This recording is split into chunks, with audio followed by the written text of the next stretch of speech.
ও মিয়া, মদিনার মধ্যে সবচাইতে গরিব সাহাবী ছিল বেলাল রাদিয়াল্লাহু তাআলা আনহু। ওনার এন্টায়ার অ্যাসেট, সম্পদের পরিমাণ কতদূর জানেন? একটা লুঙ্গি। বেলাল রাদিয়াল্লাহু তাআলা আনহু, ওনার টোটাল ওয়েলথের এস্টিমেশন হচ্ছে মাত্র একটা লুঙ্গি। একটা লুঙ্গি, টোটাল ওয়েলথ এস্টিমেশন, টোটাল সম্পদের পরিমাণ বেলাল রাদিয়াল্লাহু তাআলা আনহুর কি ছিল? কথা বোঝে নাই বোধহয়। কি ছিল? ওই বেলাল রাদিয়াল্লাহু তাআলা আনহুকে বিষ্ণু ইসলাম বলেছেন, আনফিক ইয়া বেলাল, ও বেলাল তুমিও দাও।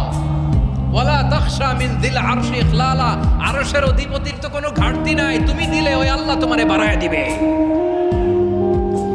এজন্য আমার প্রিয় ভাইয়েরা, দিলে কমে না, দিলে বাড়ে। অনেকে ধরে রাখে, নতুন কিছু নিতে পারে না, হাত দিয়ে যেটা ধরে রেখেছেন এটা দিয়ে দেন, বড় একটা ধরার সুযোগ পাবেন। জোরে বলেন ঠিক কিনা?